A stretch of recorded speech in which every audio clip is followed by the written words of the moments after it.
Hello, everyone, and welcome to the second broadcast of Fun, Fresh Fridays with Zaneta. Thank you so much for those that had joined me last week, which was our beginning. And I just want to give thanks to Stefania again for being such a gracious host with me on Friday. But tonight we are going to have a wonderful treat.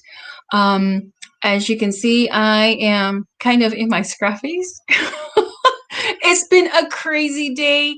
And because of today's broadcast, I persevered because of my guest.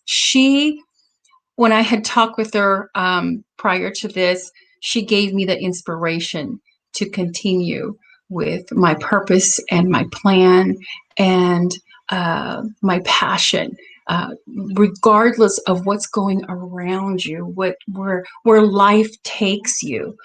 So, without further ado, I am so excited that I get to share Enolia with you. So, join me in. Hello, Enolia. How are Hello, you? Zaneta. I'm so happy to be here. I'm excited, and it's just what a joy it is to be able to share with you. Oh my goodness. So, everyone that's watching on live or on replay, tell us where you're at and what time is it? Okay. I am in Luanda, Angola, in Africa, and it is 1 a.m. in the morning. Wow. So to the reason why I want to say that because when I told her I said I have to have you on the show, and when she told me the time difference, I was like, oh well, she said I will do it.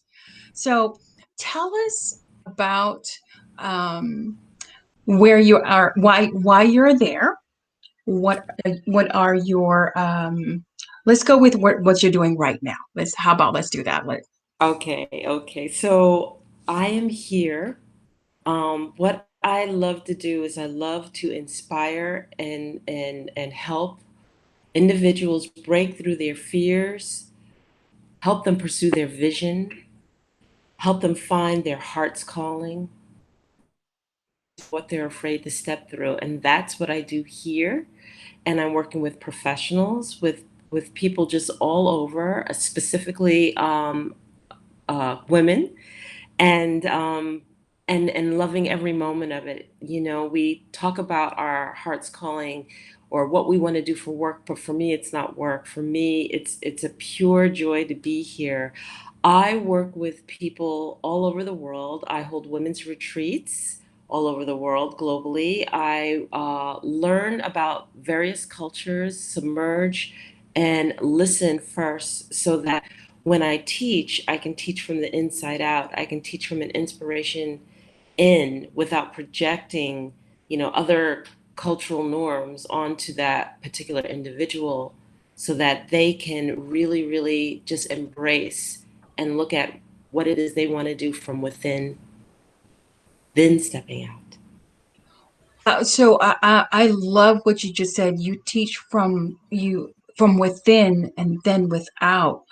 That is wow. That is phenomenal. That's just amazing to me.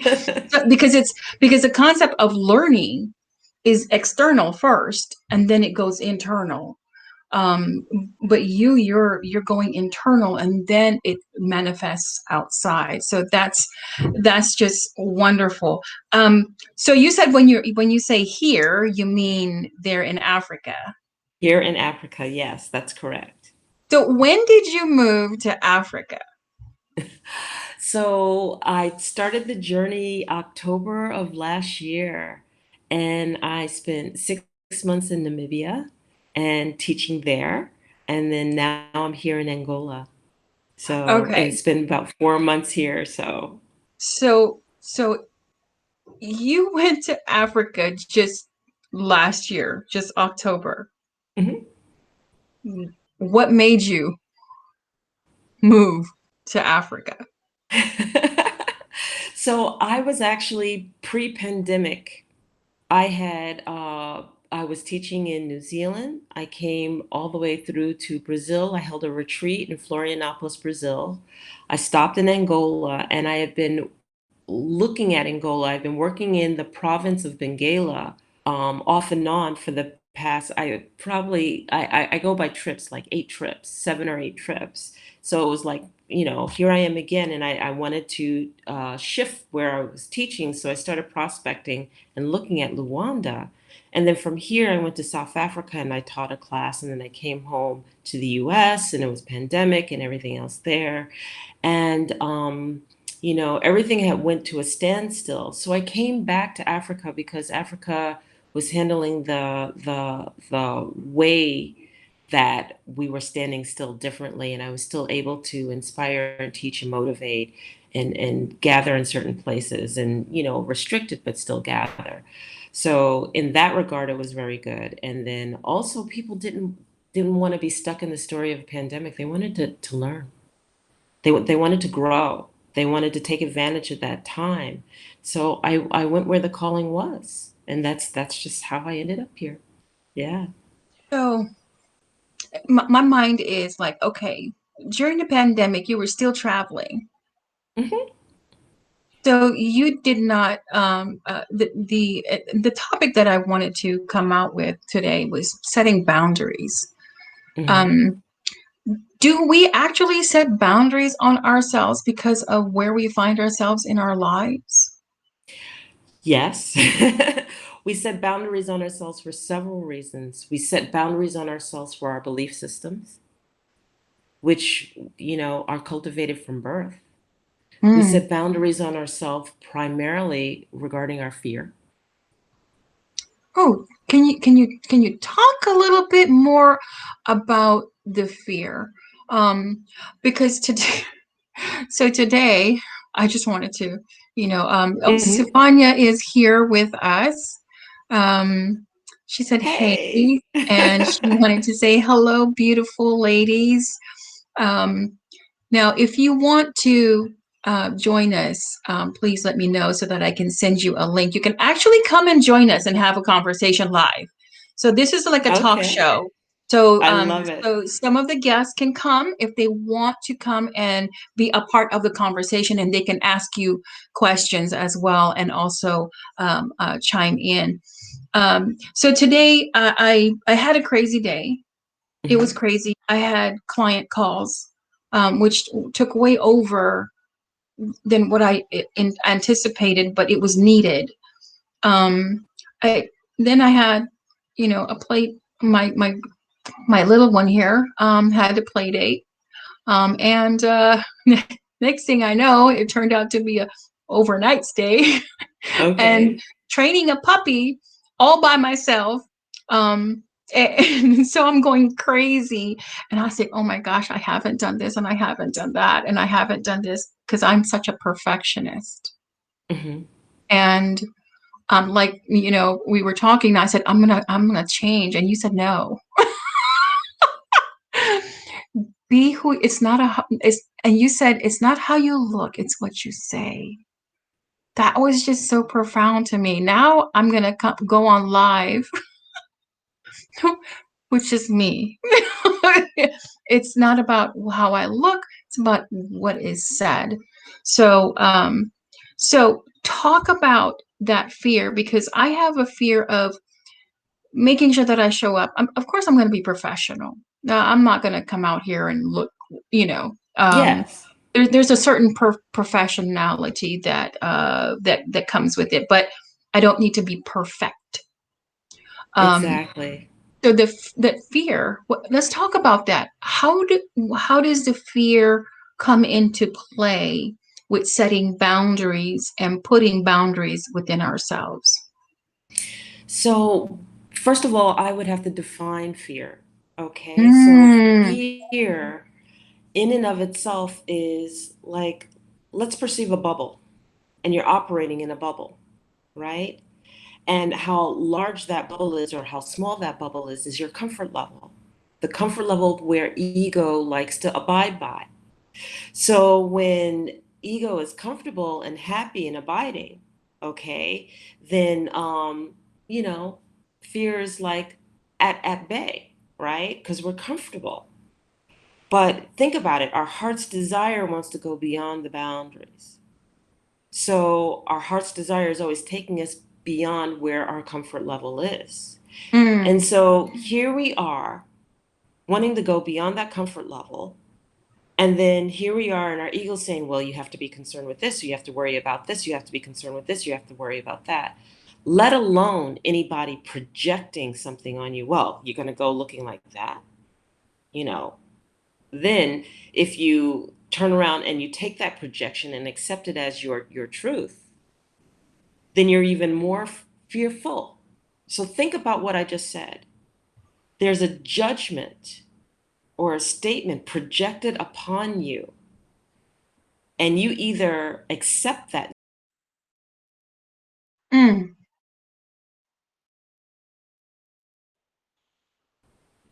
making you more fearful, uh-huh. and then going, okay, I have to operate within a smaller boundary because I've accepted this now perceived judgment. I've accepted this, projected uh, uh, statements as my truth. And now I Wow. have to be doubly worried. And now I have to be, extremely worried. I feel that God gave us breath, light, Mm, the ability to be here.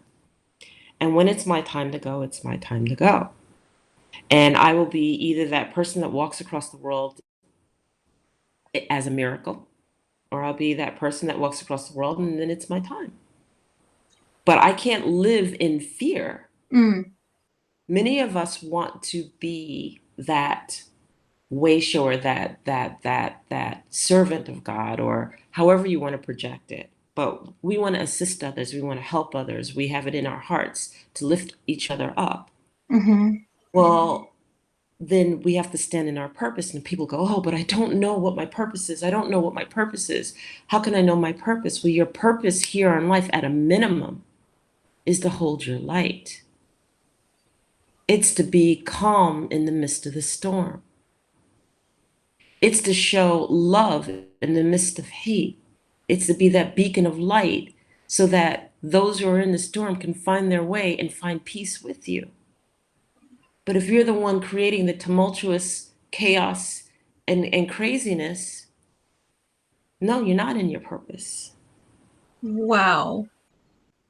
Uh, you said that is a lot. It's not a lot to take in, but it's a lot to. Um, I see myself in some of those areas that you have mentioned, that I put myself in. And now that I see that, I can now recognize it. I can now recognize it as fear, Mm-hmm. you know, because sometimes we don't equate it as fear, but we equate it as, these circumstances, you know, Mm-hmm. um, like with today, I didn't want to go live, but Mm-hmm. because I know your journey, and we just only talked a little bit, and just that little bit, I was like, no, no, no, you have inspired me to continue with all of this. um Hold on for a second. Yeah. Oh, we have Stefania joining us. Hi, um Stefania. Hi, Stefania.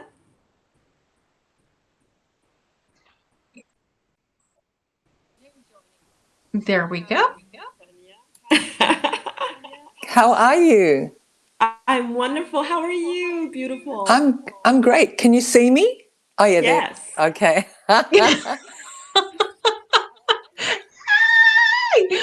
Yes. Now I've got a okay, so I've got a double thing going. Hang on a minute. Let me see. Let me see. Hmm. Yeah, so we're hearing echo because you have two things going on. So if you can mute one. Okay, that's what I'm trying to do. So which one am I on? Sorry. I think you have the other Facebook going on. That's it. I think I got it.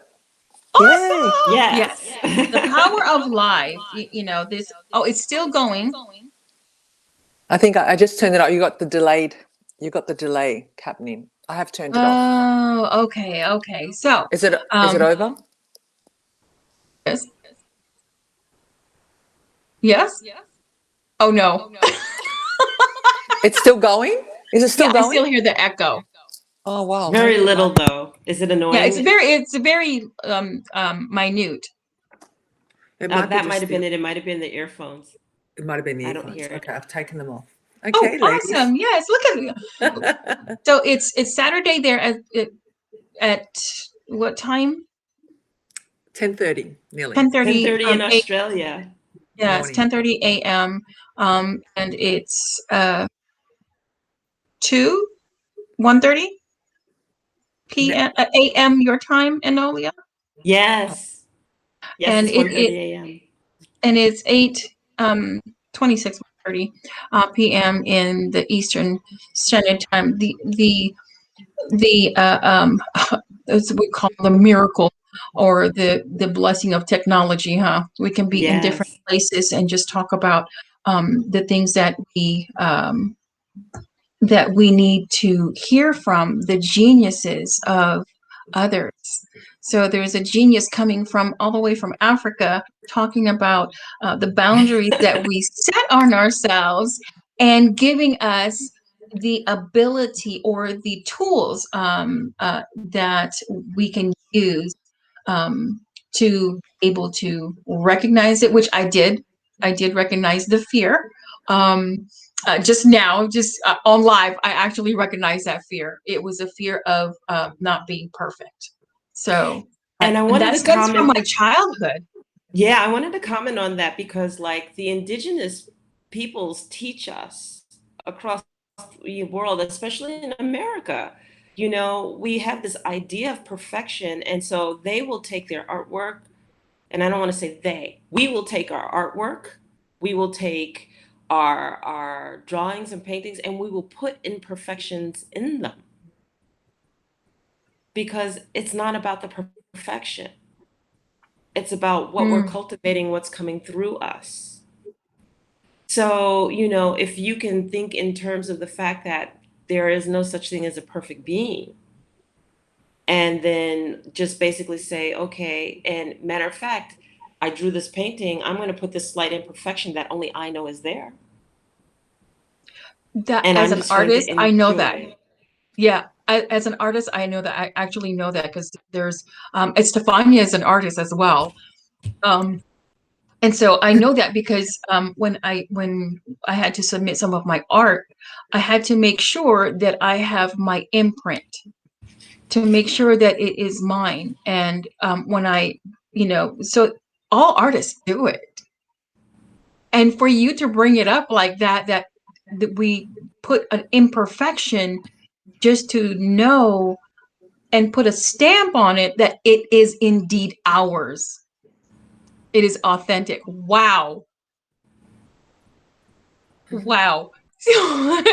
And I think Stefania, thank you so much for my gosh, thank you for connecting us. I mean, this is just wonderful. So what are the steps to first you said first define fear. That's number one. First define fear. What's the next? Well, I would back up. For me, the first thing I think about is that we have to understand that what we say matters. First and foremost, our voices matter, our thoughts matter, how we project them, what we feel inside.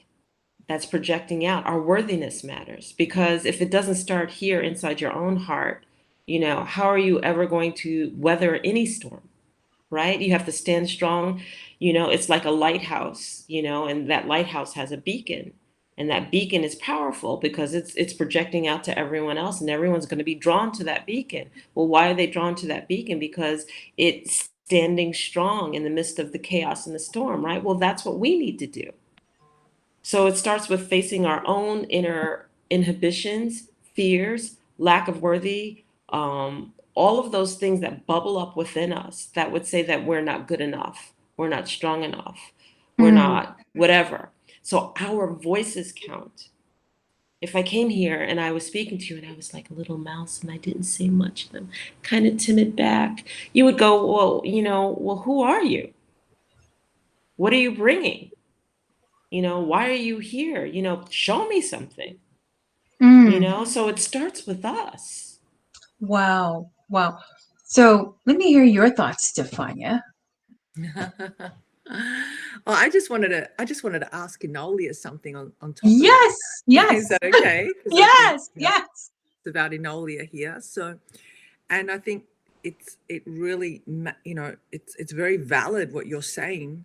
So, what would you say to people to actually how to actually um, tap into that and know how to like deal with it? Because half the time we know we're in fear, or we know we're in something. I wouldn't say it's fear, but we're in some kind of fright, flight, or freeze mode.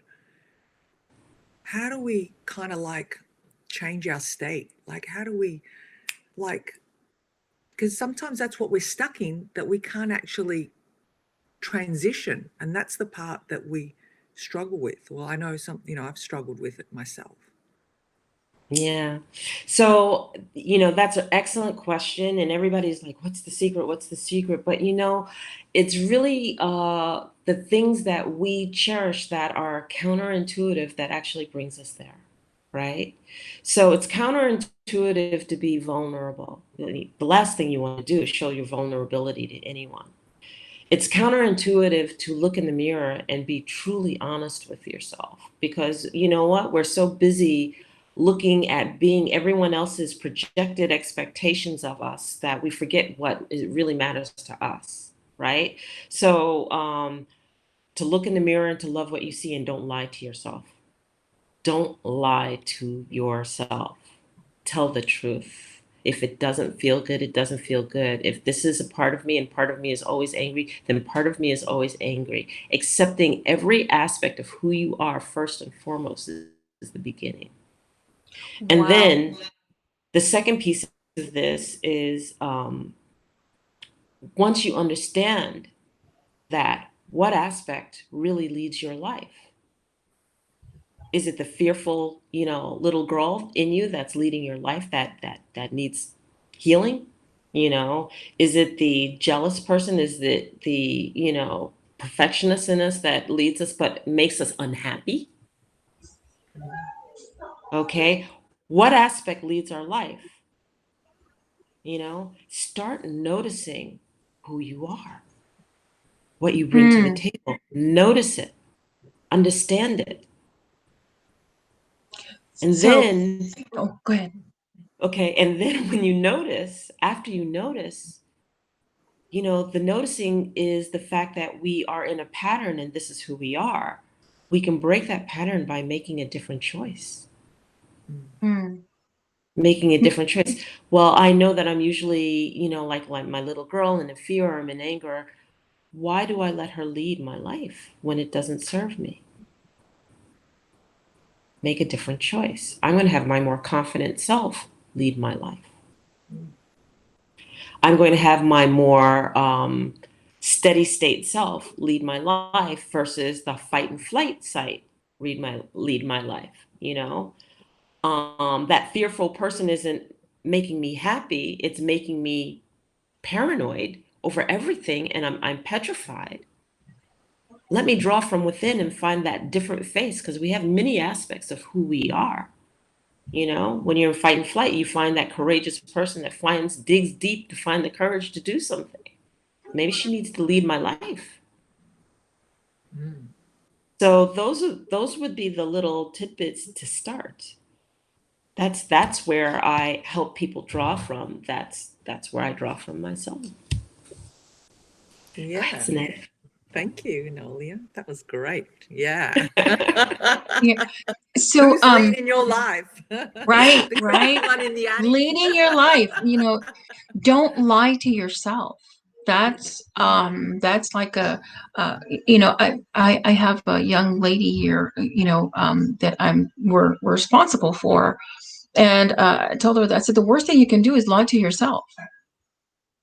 The worst thing you Mm-hmm. can do. The worst thing you can do is lie to yourself and believe it.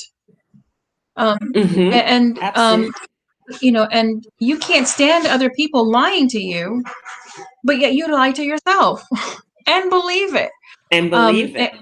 yes, yes. And I like how you said, you know, don't lie to yourself and look at yourself in the mirror.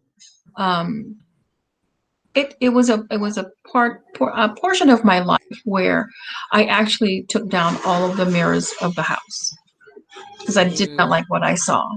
I did not like how I looked. I did not like where I was. I think it was because I was trying to run away from a failed marriage because I thought it was just wonderful, you know, 23 years, and then wind up, you know, like I didn't plan for this. You Zanetta, know, you are not alone. You are not alone. Failed yes, marriage, please, 30 years.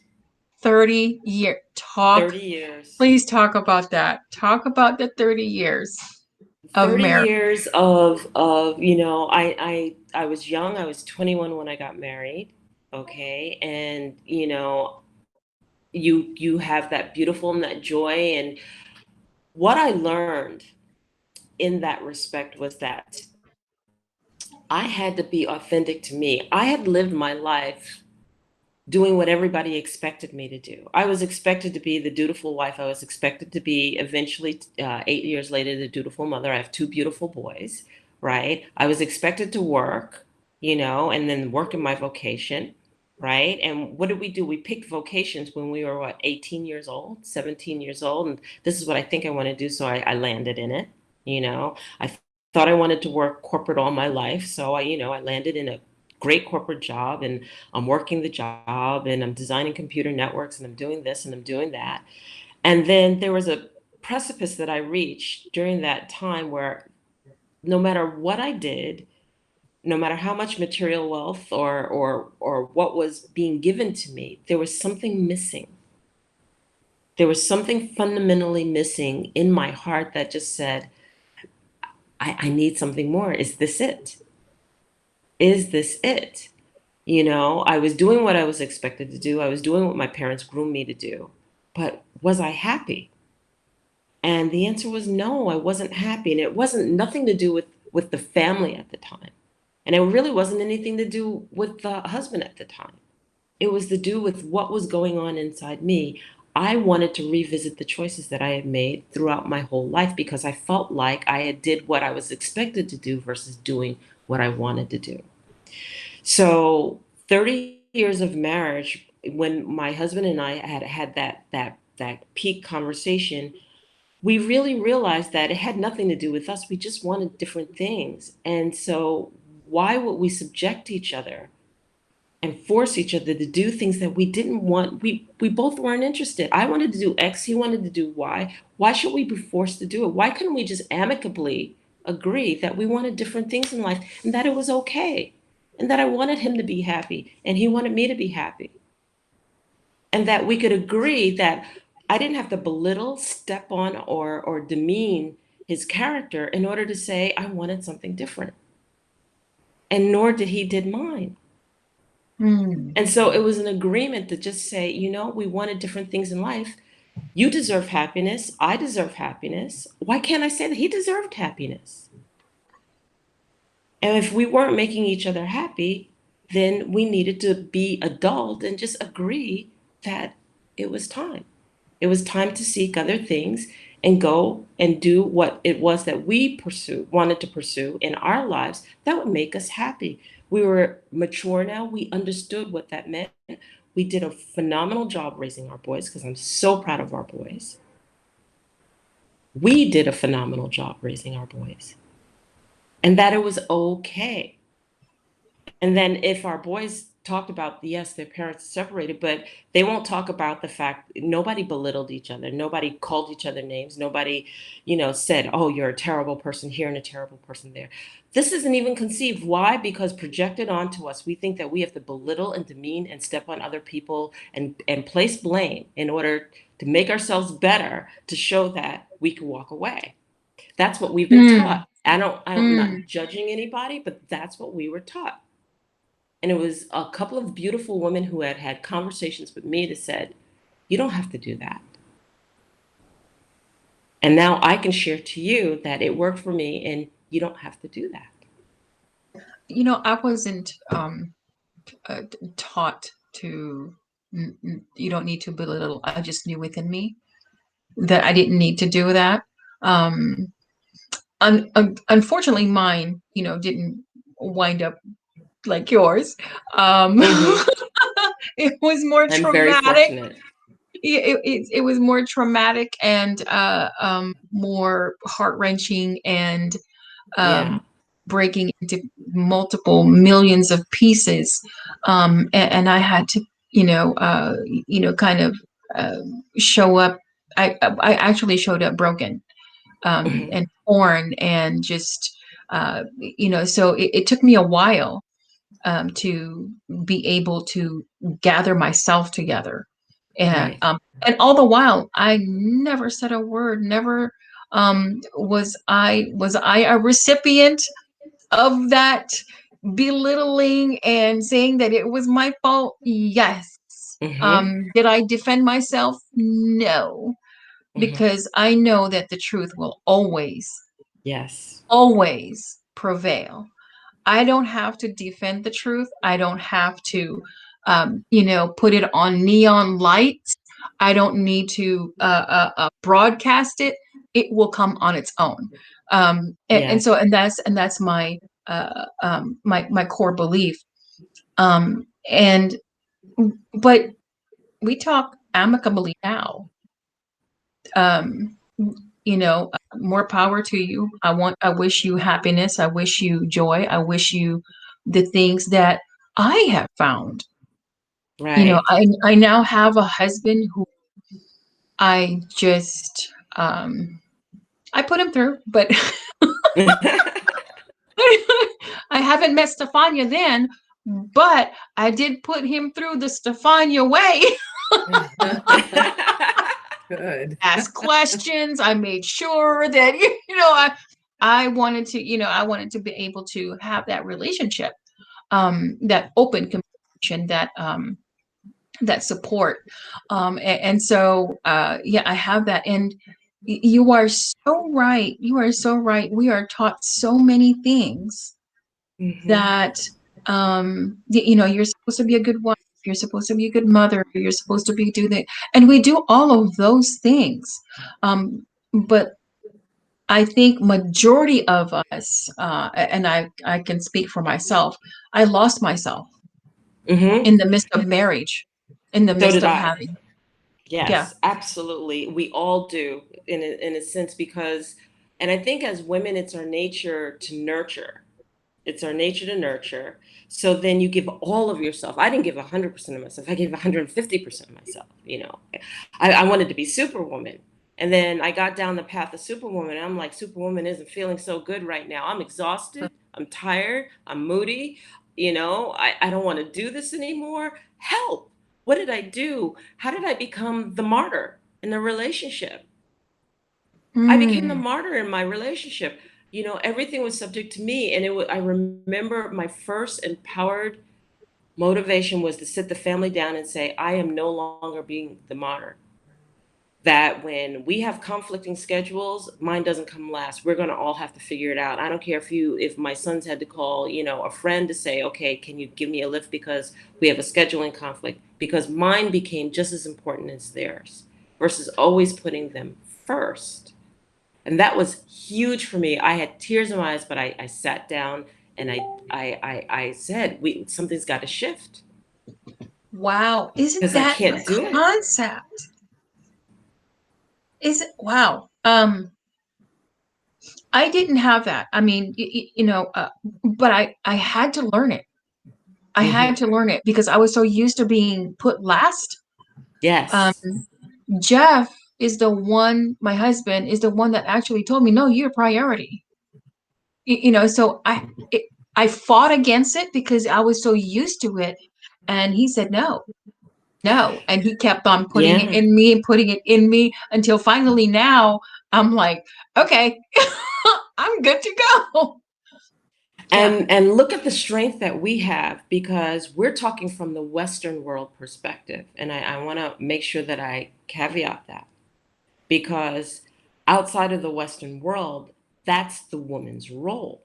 Okay. Like that's what defines you: how well you take care of your family, how much you cook, how much you are that servant for everybody else except you.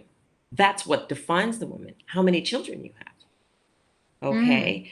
And so look at us coming from really a place of strength to be able to take these different viewpoints and say, I want to be kept equal, where it's expected. It wasn't culturally embedded in us, a lot of us, and I won't say all of us, a lot of us, I don't want to generalize, that playing that role, and being the servant and the mother, and the, taking care of every little thing and cooking and cleaning, is what defines us and makes us great and makes us, a big deal in the household. But there are a lot of cultures that do.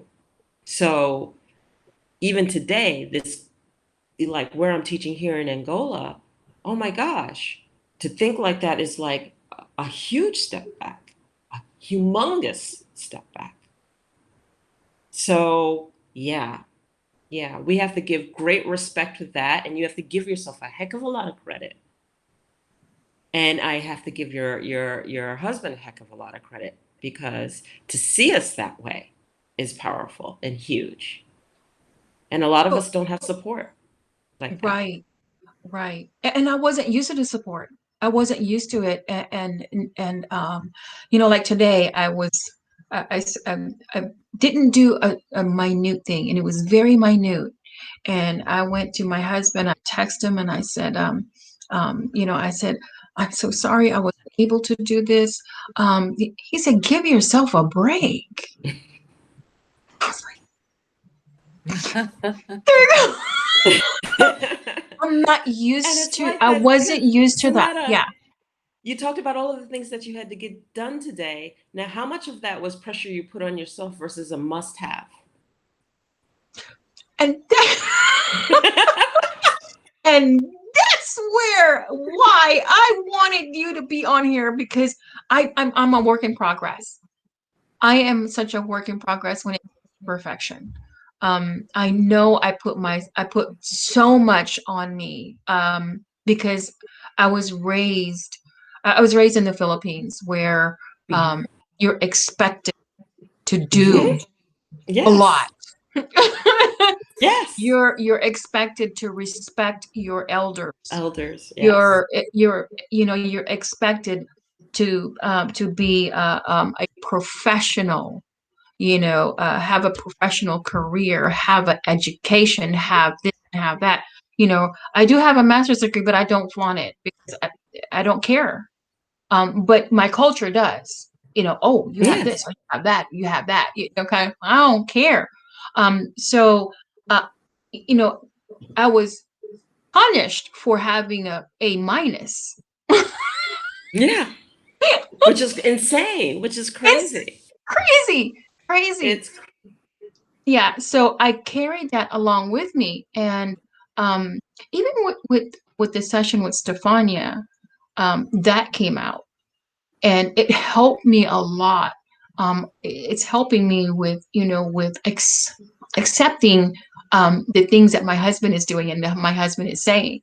Um, and he keeps on telling me, you need to stop listening to the voices in the back of your head and listen to the voice that's in front of you. yes. All I So he's basically sharing with you, listen to your intuition and trust it. And that's, it's like you asked the corporate journey. My soul was calling saying, I don't want to do this. And my physical environment was saying, well, if you want to keep the standard of living you have, and you want to keep the beautiful home that you have, and you want to keep this and you want that and all the materialistic things and the this, that, and the other, you know, then you're going to stay here. Mm. Yeah. And I probably should have left my corporate job after 10 years versus 20. That's how strong that calling was. Wow. So first I wanted to ask Stefania, because she's here, she's Australia. Um, do you have those certain pressure as women? Do you have that as well? Absolutely. And I would have to say, because I come from an Italian background living in Australia, it's worse. A bit like you, I guess, but I guess you came out on your own to America. You didn't have a family, like you didn't have your parents weren't with you. Whereas I have both Italian parents. So they left Italy, in the 50s, 60s. So they brought with them their tradition. So when they came and settled in Australia, yes, they mingled with Australians, but they stuck together in their communities. So that was even stronger. These beliefs, these cultural, um, Mm-hmm. beliefs of what is expected of the daughter, particularly. Because we're talking about women here, um, was even more so. And what was happening over in Italy, they were evolving because times were changing and they were becoming quite modern. But the Italians that left back then, whether it was in the 20s, 30s, 50s, 60s, they didn't change. They remained in the 60s, they remained in the 50s. So it was even harder. So for me, um, yeah, I struggled with that. I definitely struggled with that. And being the only daughter and having an older brother and being subservient to the males in the house, and this is what's expected of you. And if you do this, and even to the point was, if you laugh too much, you're giving off the wrong vibration. You're Oh, giving we off, have the same thing. yeah, Mm-hmm. you had to be a certain way. You couldn't smile. You couldn't be you.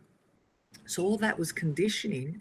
And of course, you know how it feels. You've experienced it. It doesn't, I think it doesn't matter what part of the world, there are pockets. And even within the Australian community, I'm sure they got their own little thing going, because society puts that pressure on us, doesn't it? But I would say, coming from my background and my Italian heritage, even more so, I definitely felt it. So I've got to admit, I was living like a split personality. I was one person at home, and then as soon as I was out the door, I tried to be an Australian and just wanted to mingle with the Australian, you know, um, society and social values and everything. And then you'd come in, step through the door, and you'd have to turn into another personality. And that was normal. That was normal for me. Wow. I think I do it sometimes still now, like because the language I still speak Italian at home with my parents. So yeah, it is a struggle. It is challenging. And then when you're living in a multicultural country, and like the States as well, I'd have to say, you're mingling with other cultures. So that was good because that gave me, a lot of, I guess, backbone for them. When I traveled, I was able to mingle really well with other cultures in different parts of the world. And I've always been open to just being curious and wanting to know. I'd always hang out with the Greeks or the Turks or the Lebanese and Chinese, and we'd swap sandwiches, at lunchtime, because mum would, everyone would love my mum's salami sandwiches, for example. And I was like embarrassed, because if you ever opened up a lunchbox that's got salami in it, it just like fills your nostrils. Either repelled by salami smell, or you gravitate to it. So fortunately, my friends used to love my mum's or pepperoni sandwiches. That's what I used to Wow. remember. Yeah, It's that is crazy. amazing that even though we're worlds apart, we have the same issues. We have the same Yes, we do. cultural pressure. Um, Mm, and not only that, because I lived in a mixed cultural home. So my mom was Filipina, Asian culture, and then my dad is Caucasian. He was raised in California, so he had the free spirited, culture, and so it kind of clash. I was pulled one way or another, but I was gravitated to my dad. Um, and so even with my siblings, they'll say, "Oh, Zanetta is the Americanized one." And I don't have an accent, but Mhm. and so those I understand what you're saying, Stefania. As soon as I talk to my mom, all of a sudden, culture of mom comes in. The subservient, the shy, you don't talk loud, you talk with a soft tone, kind of thing, and you act like a lady because if you're boisterous or you're loud, you're labeled as then in America, if you're loud, oh, here's a party, Yeah. it's so different. It's so yeah, you get tugged back and forth. Now, in the midst of that, in all of that, with the cultures and the different things that we are subjected to or we are exposed to, that we sometimes take in different cultures. How do we remove all of that, the noise, I call it background noise, and find core, our true self? Well, see, to me that seems easy because really think about it, everything is a role, right? And we love to allow roles to define us. So Mm, if you were to sit here for a moment and say, okay, I'm no longer no one's daughter. I'm no longer no one's aunt. I'm no longer no one's dutiful wife. I'm just peel the roles off and sit with it. Mm. Peel the roles off. this is just Sit with yourself and learn to love what you see with no roles. right, Stefania. Take the suit off. It's like, jumping out of your superhero suit. Just take everything off. Wow, that we is we we don't do that, right? We have to be somebody's cousin and be somebody's sister and be somebody's something, employer, best friend, blah blah blah. Peel it all off. Who am I? And do I love what I see after I peel it off? And if I don't, let me sit with myself for a while so I can learn to. my husband See? always says. Um, he jokingly says it. He said, "If everybody knew the way you were, the way you are with me at home, they would never. If I tell them, they would never believe me." And so that freedom, and I understand what you're saying because the roles, I can see myself in my prior marriage always have a role in mind. I never had the me. Never. I could Mm-hmm. always go back. I'm the mom. I'm the wife. I'm the daughter-in-law. I'm the sister-in-law. Yeah. I'm the pastor's wife. I'm the minister. So I had all of those roles in the forefront, and yeah, I lost And not myself. only that, you're feeling somebody's projection or perception of you, not even what you think those roles are.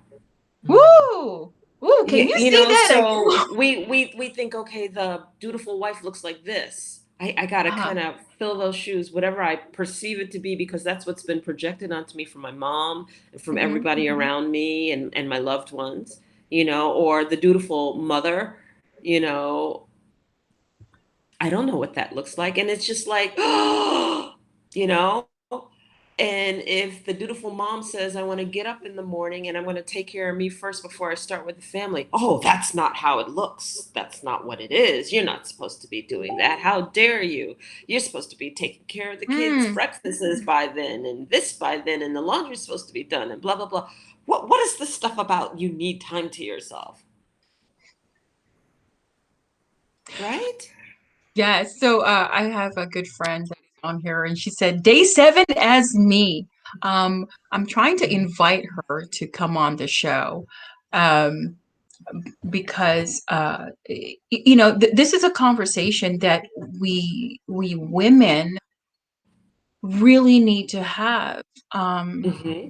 And the boundaries that we set ourselves in because of the situation that we find ourselves in. And I'm just loving how you are just kind of like, we are defined by roles. Just remove the role. I'm like, what? That's it? Well, let me tell you, I may be saying this, but I think when I went through the experience, Yeah. I was like, help. I was screaming for help. I was screaming for help. And Mm, so I can talk about this now because I went through the experience. I can talk about this now because that's how I found me.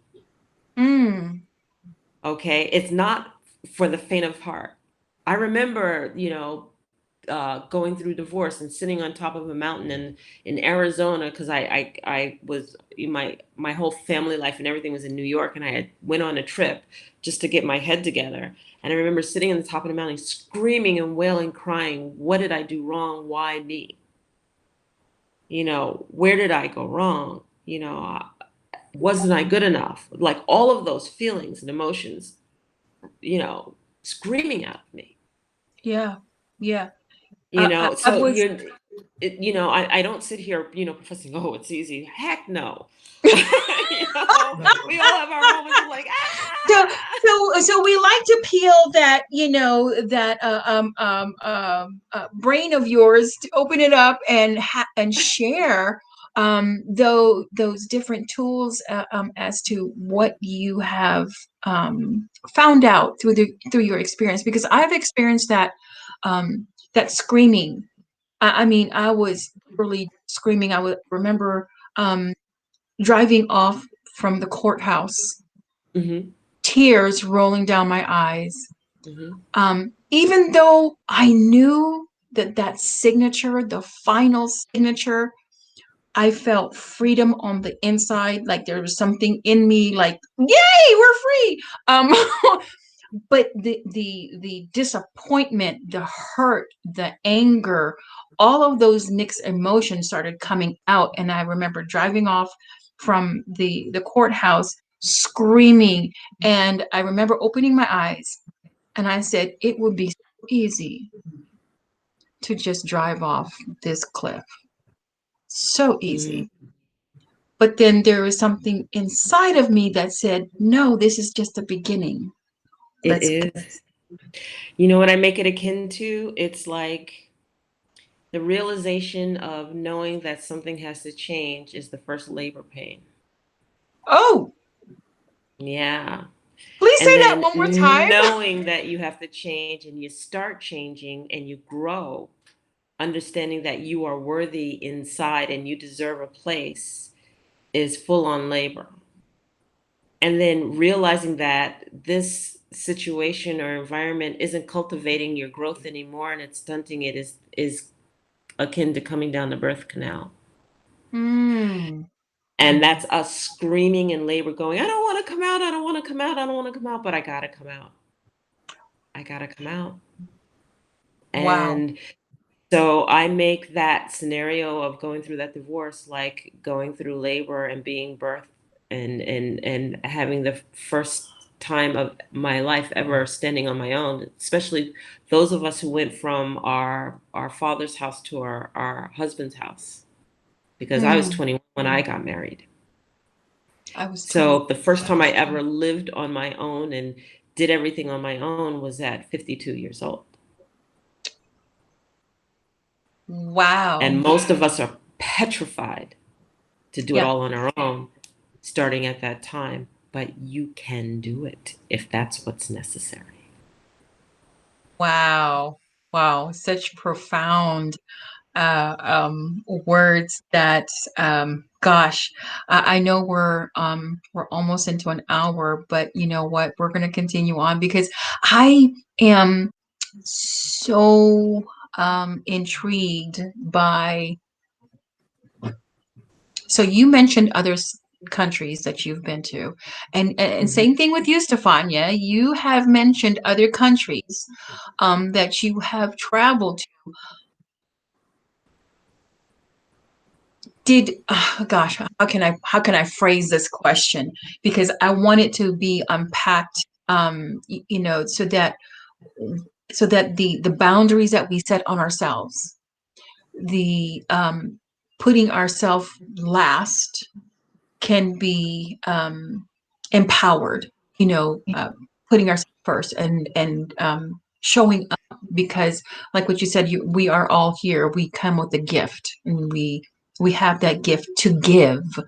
um, how did you make the decision or to go to different countries and show up? Or I know you, Enolia, you said you learned from um, elders, you learned from uh, the indigenous, the grandmothers, which is unheard of today, because it seems like grandmothers today are, younger than we are.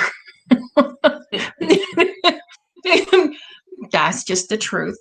Um, and so we don't have that kind of gleaning, um, you know, uh, teachings before, like we used to have. When I had a great grandmother who I just adored, and she taught me many things.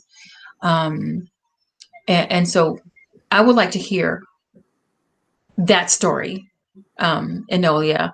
And then Stefania, I would like to hear how you just bravely went from one country to another country, and knowing what the situation is. Mhm. So for me, I talked about like having this yearning and calling in corporate and not being able to fill this hole in my heart. And so I went to a conference in Omega in New York, Omega Conference Center in New York, and I attended the 13 Indigenous Grandmothers. And here I was sitting, these 13 women from around the world, ranging from 4'2" and to I don't know, 5'6", 5'8". But I mean, small in stature, and physical stature, but grander than anything I've ever experienced. Ever. I remember grandmother Amo, and grandmother is an affectionate term for elder. Okay. So when you say grandmother, they're elder, they've been selected in their community to embrace the community as the elder that ensures that if any need is there, they can be sought out. So I watched her at 4'2", and I remember being like 300 or 400 yards away from her. And when she prayed, I could feel it in my gut, like as if she was putting her hand on my gut and squeezing. I felt the strength of this woman's prayer, and I was like, "What is this? I need to know what this is. I want to be a part of this." And that's when I made up my mind that I was going to approach a native grandmother to teach me. So the 13 indigenous grandmothers had attracted all of these other women who were titled grandmother also. They were elders also in their communities. And I remember meeting my very first one, grandmother Isabel Mawasake of the Ojibwe Nation. And I remember spying and seeing her, and she's not one of the 13 grandmothers, but she indigenous grandmother attending. And I remember just creating this story saying I wanted to learn about herbs, but really all I did was I wanted her to teach me. And I went up to her and I asked her, I introduced myself and I was like, will you teach me herbalism? Will you teach me something? And I remember her looking at me and saying, well, my girl, if you're really serious and you really want to, here's my contact information. She handed me a card of beautiful woman, beautiful gray hair, holding a drum and a hand drum, beating it, and it just impression in my heart. And I said, "Are you sure you're inviting me? Because I will show up. I will show up." And so she's like, "I wouldn't extend it if I didn't mean it." So 2 months later, I gave her a call, and I went up to Northern Canada, Warncliffe, to visit her right outside of Serpent River, about an hour outside of Serpent River, really, really far north, about 22 hours from upstate New York. And basically, I spent the weekend with her. We got along wonderfully. And I was like, will you teach me? And she's like, if you're really serious, I hold a retreat in the spring, bring some women and join us, and you can help put the retreat together. Well, I helped put that retreat together, and I brought 22 women to make sure she had a retreat because I was going to learn. And I got to go 2 weeks early. So that embarked on learning with Indigenous elders. And for some reason, God blessed me with learning from Indigenous elders from her all the way through. So from the Lakota, learning from Indigenous elders there. I have grandmothers from the Lakota, from the Apache, grandfather Lynch from Yaqui Indians, the Waitaha. So that embarked on this whole journey of learning from various elders. The other piece of that is that I did 100-mile walk across Kenya. It was, yeah. I'm going to switch gears on you. I did a walk because that journey, 10 miles a day, every day, because it kept me thinking. I had to think. I had to find my way. It was like my own mini pilgrimage. It was my mini pilgrimage, and I went on this pilgrimage, and I came back from it. And 1 week later, I accepted the package at my job and left. I couldn't do the corporate thing anymore. And you wanted to know about this journey, so that journey, in that walking, I realized what it meant to be in harmony with spirit's land. I learned what it meant to be in harmony with the animals. We walk around in so much fear. Maybe this is why my attitude is the way it is regarding the pandemic. I learned that the animals don't care that you're there. We think that as soon as we're in the wild, they're going to prey on us. No, there's this harmony between the animals. There's this symbiosis with the land. There's this whole thing that I learned as I was walking 10 miles a day with the Maasai leading us, 10 days. And we were 10, 15 feet away from pods of hippos. We were 30 feet away from wild elephants. We were 15 feet away from lions who weren't interested in us. That this whole story we create around ourselves, that everything wants to attack us, we have to attack it first. It's just such a story.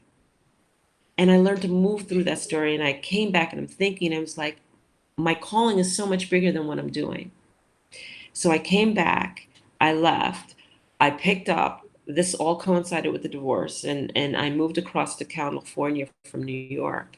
And I started my first company, my own company, called Infinite Possibilities Journey to Empowerment. And one of the gifts that I have is I coach well. I coached corporate. And now I had this indigenous training incorporated with this corporate training, and it found its balance. It found its peace. And so what I did is I called in like 10 friends, and I was like, can you pull women together, or can you pull a circle together? Because it's men and women sometimes. And, just let me teach and let me speak, and let's work on personal development. And that calling of 10 friends ended up being 22 states and 4 countries later in the first year.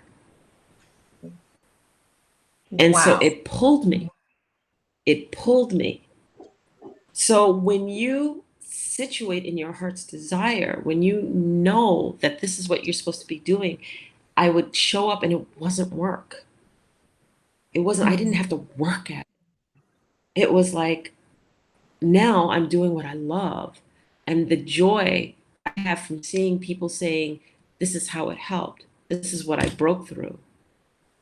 This is how I took advantage of what you said. Thank you for sharing your story.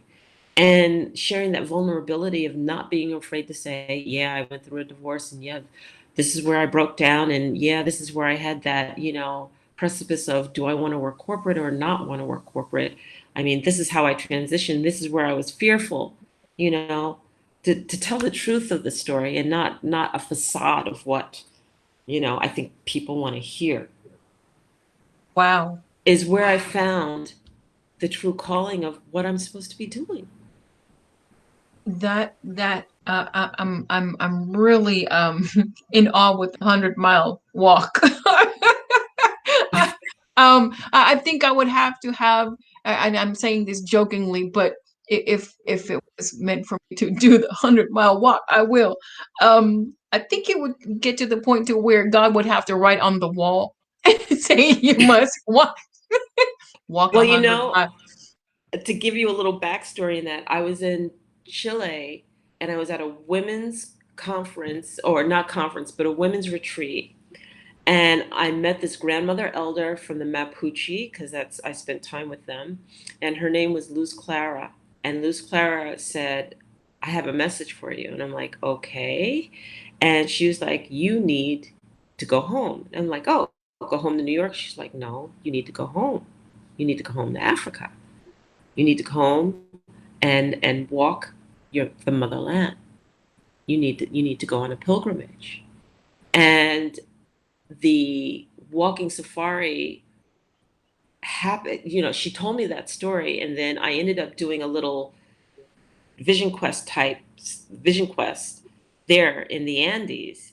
And I was like, okay, I surrender, spirit. If I'm supposed to go to Africa, you're going to provide a way. You're going to figure out a way for me to go to Africa. How can I go to Africa? She said, don't go with my husband, don't go with my friends, go by myself. I have no idea what it's like to be in Africa or walk in Africa. All I knew were the stories. Women don't go alone, women don't this, women don't that. So I'm like, okay, I surrender because I don't know what to do. So if you really want me to go, I go. So a drum call comes in, and the women are all called in because we were all in different spots at the top of the Andes where we were praying and doing our own thing. And I was one of the first women to come in. And the woman who coordinated the retreat, Marcela Lobos, she's another beautiful medicine woman of the Mapuche in Chile. She was talking to her friend Lorraine, and she was like, "Oh, my friend wants to go to Africa and do a safari, but I don't feel called to go to Africa. Do you want to go, Lorraine?" And Lorraine's like, "No, I'm from a third world country. Why would I want to go to another third world country?" She's like, "No, but I know Enolia wants to go." And I looked, and this was 5 minutes after I did that prayer, and I'm like, "No way." No way. And so they both look at me and just like, Enolia, would you like to attend my place instead? Wow. And I was like, I can't believe this. I can't believe this. And that's how I ended up going on that safari walk. Well, if it does happen to me and somebody, yeah, I will most definitely do so. So in hearing all of this, you going from New York to California to these different countries, different retreats, um, and I would like to for Stefania to kind of chime Yeah. in. Um, what what do you tell yourself when you're getting ready to uproot and move, or to go to a country and go there to live, to I mean, just to go to a different country that you've never been to, or you're going to say, okay, I am going to wherever. Um, what conversation? What is that self-talk? What is, I want to know the doubts, the naysayers. um, the Don't have it. You just don't have I any, Zanetta. yes, I I don't know want. about Enolia, but you don't. It's a way of thinking, isn't it? It's just you just Yes, get up and yeah. go. And what was that moment of clarity that made you say, Stefania, going? You're asking So I Enolia? think this is No, no, no. Stefania. Oh, is it for Stefania, yeah. me? Is it for Yeah. me? Oh, okay. Well, yeah, it's like Enolia said, you pray about something, and sometimes you pray about something, but you don't know where you're going. It's like you want out, but you can't see it clearly, and then you ask Mm, for signs. So for me, it was like, give me a sign, let something appear, and then when it did appear, it was just that knowing, and yeah, you would just decide. and make that move. I mean, when I started, I mean, I've had several journeys in different lots. My first one was 5 years, and I came back to Australia for 7. Then I left again for another 7 years. So I would just decide, well, this is where I want to go, and I would book a ticket. Many times I would book a one-way ticket and not have a return ticket, or I didn't know where I was going from there.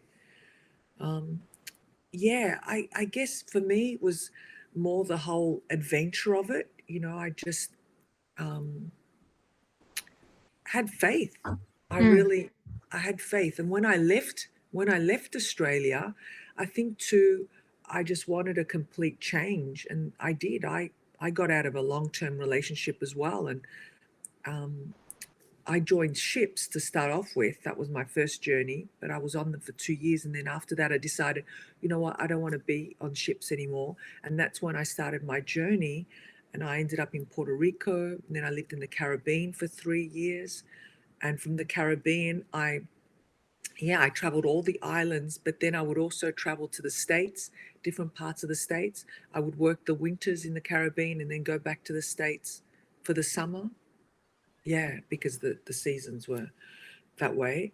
And then my second 7 years, I still started with my travels to Sri Lanka. I was there for a month, and I did a whole spiritual journey, joined a monastery, and I studied Buddhism. Yeah, I just literally, and not that I was into Buddhism, but I just wanted to learn about it. I wanted to study it. I Hmm. wanted to, Hmm. brought up a Catholic, and even when I was in the Caribbean, I became a Christian. I was baptized again in the waters of the Caribbean. I did the whole religious thing. I was just trying to search and study different religions. But then, I came full circle to understand that, there's no religion. We just are. We're spiritual beings having, this physical experience in these bodies. And once I learned, particularly that, there's only one God, there's these religions just segregate everything, but we're all connected, we're all one. And that was just so enlightening. And then when that started, again, I started drawing people in from on the same plane, thinking the same thing. And my journey just evolved. But getting up and going, I think because when I left Australia, I shed myself of all material things, a bit like Enolia. Yeah, literally just gave things away. I sold them, just literally. And it was heart wrenching. There was something, because back then I was very materialistic, and I've got to be really careful now because I've come back. But they're just material things. You just use them. And I would say the person who was taking it or buying it or I was giving it away to me, it was like important and significant that this person was going to make use of it. But I Mm. do have still a lot of, um, I guess, writings, journals. So things that are valuable like that, I couldn't get let go of or throw out. Some things I did, but things like that are like gold, because if I go back through them, I could write a book on all that stuff, all that. wow, Um, I've known you for a couple of years now, Stefania. I never knew that about you. yeah, didn't know. I don't, No, like I I don't I don't brag about it, because I just oh think my gosh, I did just not did what know I that did. about you. No wonder I, why you're a plethora of knowledge and wisdom and grace and I mean you're just um And beauty. I love her. yes, yes, yes, yes. So okay, so you said you had to give away certain things and I want both of you to tackle this question. Um, how did you decide and I'm talking about um, uh, logistics, because we can make up in our mind, but the logistics can keep us from going, or or can stop us from uh, making that decision. Well, I don't have this amount in my bank account. Well, I don't have this, or I don't have a job yet. So before I go, I need to have a job first, or I need to have a place first.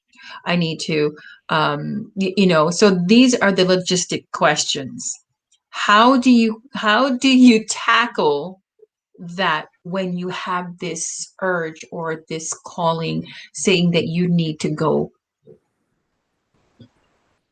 And So I can start that one if you want, Stefania, or you want to Mhm. Yeah, start. yeah, absolutely. um, First of all, we go back to a power of our thoughts, right? And what you think usually ends up being your reality. Mm, think about that, right? So the first thing you said is, well, what about the logistics? And it's like, no, everything will fall into place because I feel so strongly drawn to go X. Like I felt called to Africa. You said, why did you go to? I felt called to Africa. And then so I felt called. I felt the calling. Our soul calls for something, right? Then we go back into trust. Do you trust yourself? Hmm. Do you trust yourself? I trust that what I am feeling is right and I need to act on it. Mm. I need to act on it. It's calling. I need to act on it. It's like you get up in the morning and in your daily routine and you're on your way to work and you always turn right at State Street. And today it says go left, go left. You either go, no, I always go right, or you go, I'm going left today, right? What is a plan and what's really promised? The plan is the perception of that we get to Oh, do what we plan to do, oh, right? that's And we trust that we're going to be able to do it because we've planned it, right? Mm. But if you step back away from a plan, really, what are you doing? You're trusting that the sun will rise. You're trusting that you're going to get up in the morning, do your routine, and start your day and go to work. Is that definite? No. Anything can uproot that. Do you trust yourself if the routine is broken? You're supposed to, but many of us don't. yeah, I get So frazzled. so for me, it was like I feel called. I'm going to act on it. I'm going to trust that because the calling came through me and it was so strong that everything's going to align and fall into place. And it does. Mm. And it just does. And I have enough. And I make the contacts and I find the place. And I'm exactly where I'm supposed to be because I trust my own inner calling and my own navigation system of spirit working through me. I Wow. trust it. Wow. And that's amazing. You must first ask yourself, do you trust yourself? I mean, that's like, well, I should. Yeah. I mean, that's like a light bulb moment. Do you trust yourself? With Well, this? you would trust yourself to survive, right? If you were being acted upon in a aggressive way, you're going to trust your instincts, right, to survive. Well, Yes. why wouldn't you trust yourself to go through life when you're not being acted upon in an aggressive way? Wow. Amazing. Amazing. Stefania, what? Yeah, well, I just wanted to add to that with the trust because we expect others to trust us, don't we? And yet we can't trust ourselves. So that is really vitally important. Um, yeah, I think for me was yeah, just that trusting also, definitely trusting and knowing and what felt right. I would just always connect with what felt right. And Mhm. sometimes what would happen to me, and I'll tell you a few instances where something would only be for a short journey. For example, in Puerto Rico, I was only destined to be there for 2 weeks.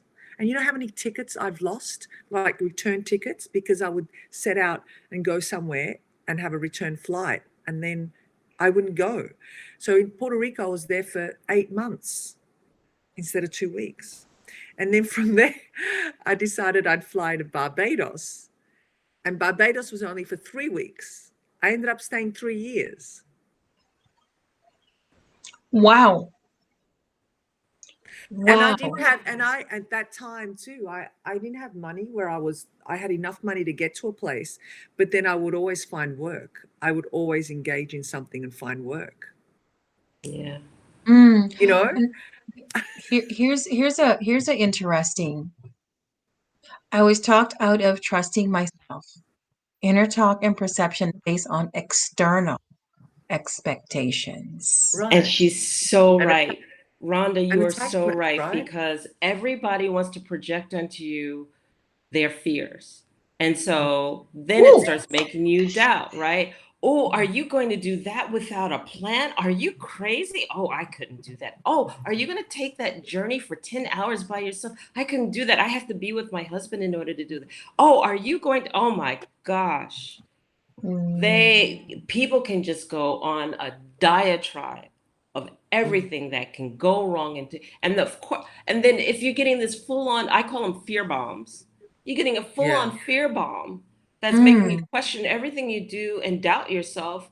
Of course you're going to be talked out of it for for all of the external expectations guiding you instead of your own inner navigation. And this is about standing strong in the midst of the storm, right? So that fear bomb is the storm. And you have to say, Mm. up, you know what? Talk to the hand because that's your experience. It doesn't mean that that needs to be my experience. Mm. I Mm. appreciate that you're trying to give me insight. Okay, I got it. But that doesn't necessarily have to be my truth. Mm. I, mm.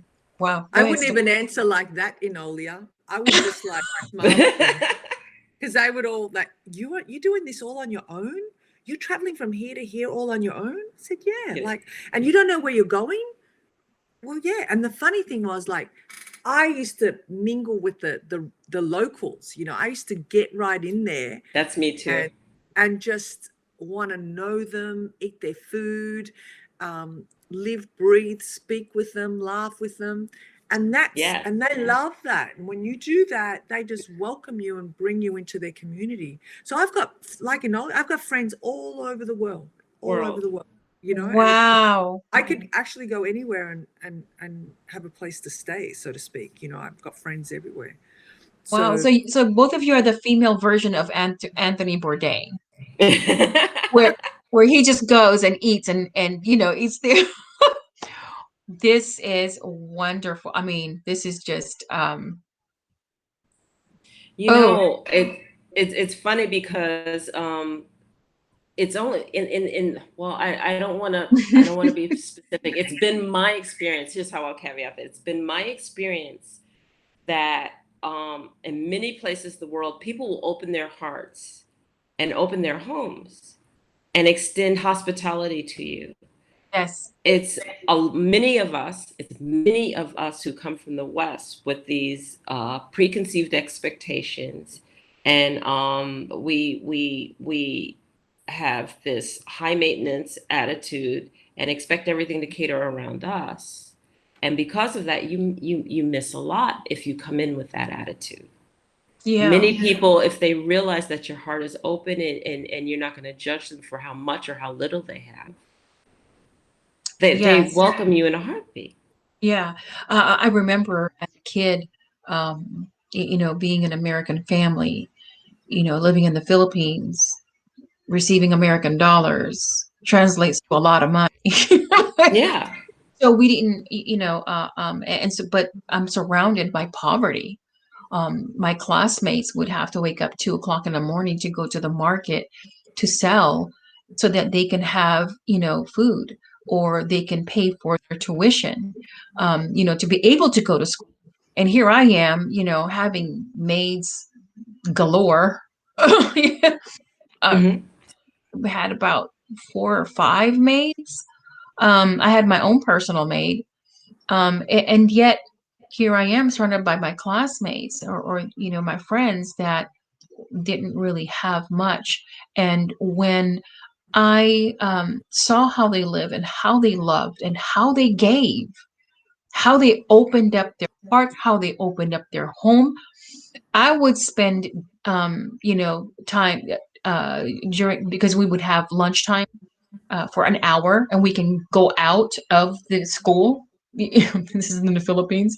Um, and I would spend time with at their home. And it was the most peaceful event that I've ever experienced. And they didn't have a floor, you know, Yeah. but it was peaceful. The harmony, the love that was in that home what spoke beyond the aesthetics, or the what the home looked like. um and so Rhonda said I was asleep and didn't realize I was doing it until Zeke called me on it. Because I was expected to be nice. I was expected to um encourage in a nice about way.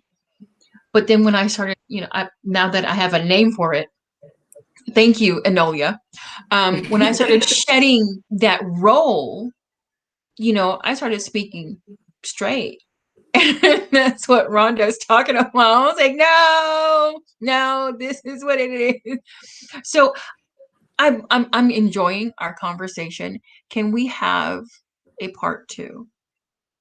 Yes, I would love that. Oh my God, thank Because you you. have so much still. And Stefania, my God, you had just unpacked a whole bunch of stuff that I didn't know about you. So, can the both of you please have a part two? That'd be Be- fun. Yes, because that would be I great. want to be able to share with the audience how to overcome those boundaries that we put on ourselves. And is it okay to have those boundaries until you're able to overcome them? Ah. because Are you we asking or are you holding that for the next I'm conversation? holding that for the next Yes. conversation. And if we Yeah. can just add to that as Yes. well, as women, because I think this is really important. I'm not sure what you think, but how that looks to other people and particularly to the opposite sex, because it's all about relationships. Yes. How, but, because we've had conversations around that with Enolia, and I know Yes. with me because I coach men. Yeah, how that comes across and how it doesn't worry us, because at the end of the day, it's who we are. But I think that'd be good for even men to listen to, don't you think? Yes, yes. And A- women And to and step in their also power. and just to give a little nugget for can we agree on next week? Yes. Okay. Yeah. Yeah. It's so late. I'm going to be in bed somewhere. Oh no. I didn't even realize that we are going at an hour and 30 minutes. Oh wow. So it doesn't seem like it. It doesn't seem like No. it because of the nugget, the wisdom, I can feel it, the love, through the waves. Yeah, and also another nugget to give for this week. Enolia did mention 30 years of marriage that ended up in divorce, but she also has a significant other. Oh, and how did that Yes, I happen? do. Stay tuned. Stay Next tuned. week. Now, how do we get in contact with you, Enolia? Please give us your website. And I also wanted to double back. She was talking about her retreats, and there's one to Alaska, and I do believe Australia. I do know that I am going to go to the Alaska one. Um, Yes. and Stefania, I'm you too. best I'm coming. believe I am going to the one for the Australia one too. Woo! So tell us how Excellent. to get in contact with you and how to be able to glean in your profoundness, your beauty, your wisdom, and just have that connection. Yes. So I can be reached on enolia.live. So it makes it really easy. Just my name, enolia.live. That's my website. And then I am on Facebook and again under Enolia. And so you'll see that if you go to my website, you'll see that all of my social medias, I'm wearing the exact same thing. So you can't miss me. You'll know who I am. There's not too many Enolias out there. I'm also on LinkedIn. I'm on Instagram and I am on Twitter, and I'm also on YouTube. Okay, because I do a lot of meditations, I do a lot of articles and speeches and so on. So you can find my work there, and it's available to the public. I am a coach, and I also hold women's retreats. And as you spoke, so those of you who are interested, I am holding an Alaskan retreat with my dear friend Bukeka Blakemore. And it's a women's retreat on the actual cruise. And the beauty about it being on a cruise is that if you want to bring your family, you can, and they'll be preoccupied while you are learning. Some of you who can't break away from the family, it's okay, and some of you who can, it's okay, it's beautiful, but you can just reach out to me at through enolia.live via email, or info@enolia.live is the actual email address. That's info@enolia.live. And info at yeah and I make sure they're playing it right, or you can just go through the contact on the website.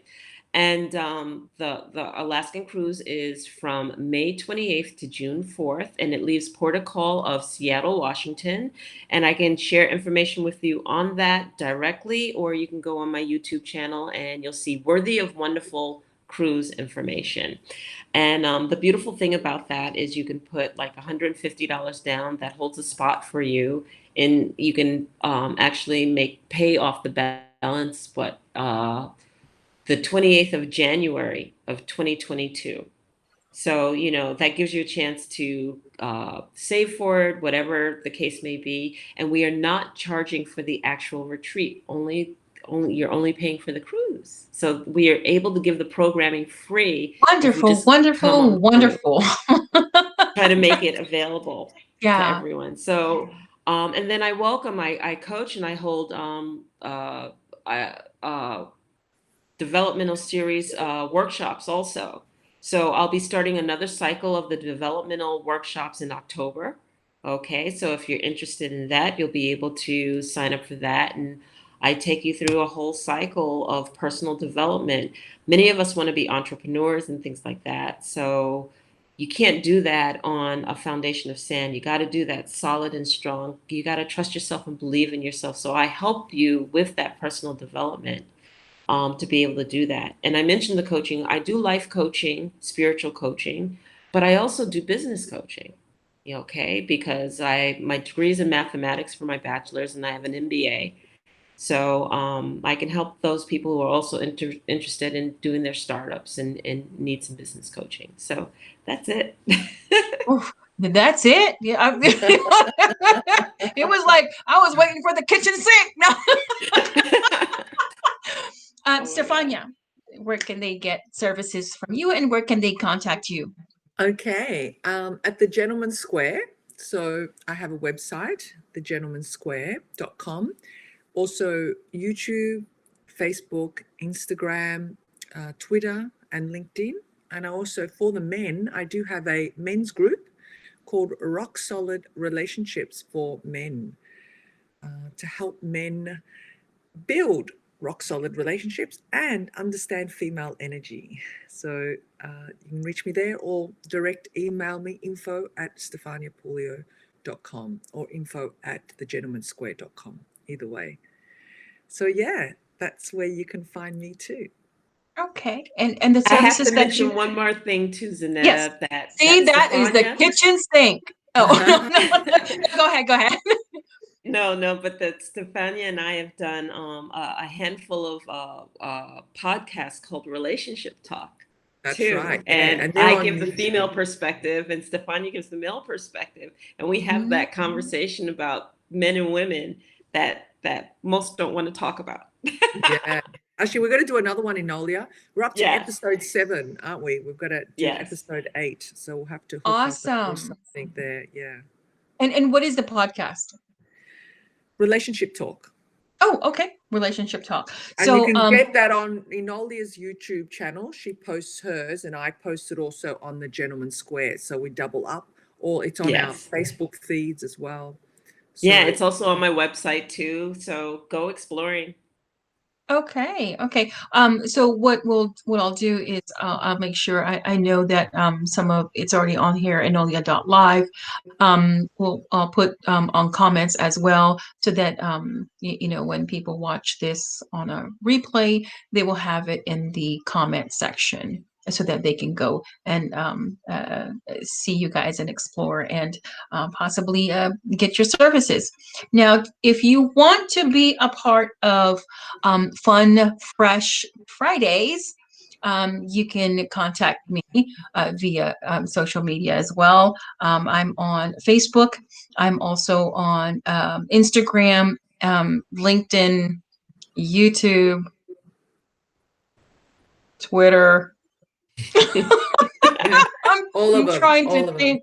Oh, and you can either email, if you do want to have a conversation, whatever topic you want, email me, and that is at info@redefineme.org, or Zaneta@redefineme.org, and you will get a response right away. So every Friday, we'll be here. So if you want to be a part of the talk, the broadcast, let me know. I also am a, I don't like the word coach. I'm a word person, because I Love was, it. yeah, because a coach is something that can, someone that can only teach you during this set kind of, and that's it. So and my lovely partner, she just says, you are just out of the box thinker. I said, yes. I'm so sorry. But I call myself a mentor strategist. Beautiful. Beautiful. Honestly, I think that words really constrain who we are, and they don't define us. We use them because we have to, not because it really Right. depicts who we are. Right. Yes. Yes. And that's the reason why I did a rebranding. It used to be Transforming Daily Lives, and now I rebranded to Redefine Me. And that's where this is all coming from, because I put the cart before the horse, because you need to be redefined first, get all of that, your core defined first, and then go and transform. You know, we have to come to the realization first, then transform. So, ladies, thank you, thank you, thank you. I look forward to part two. Um, and for those that want to join us, please let me know. Make a comment, put in a comment, so that way I can send you the link that you can join live and ask questions, and share with the world your experiences and your overcome adversity, whatever it is, as well. So thank you. I appreciate you too. Until next time, thank you everyone for joining us. And I know it ran a little bit over, but we are power packed with so many nuggets, and so many just different. If you have to pause it so that you can write. And I'm pretty sure that I'm going to watch it again, and I'm going to be writing down some stuff that Enolia had given out, and also Stefania. I see that you wanted to say something, Stefania. No, I was just stretching. Oh, oh, okay. you That's all see right. how you see how I'm aware of You different are, gestures. You know, I yeah. just want, I'm very keen as to, what. So okay, so you were just Just stretching. no, just stretching, yeah, because Okay, okay. I've been sitting a lot this week, but yeah. Thank you. I just want to say thank you, Zanetta. It was great. And Yeah. Enolia, I was thinking of you last night too. So Ah, and I want to say thank you. Thank you so much, Zanetta, for having me and inviting me for this beautiful, beautiful talk. Thank you, Stefania, for being always the beautiful spirit and light that you are in my life. Love you thank both. you. Yes, love you Love too. you Love you too. both. Love you too.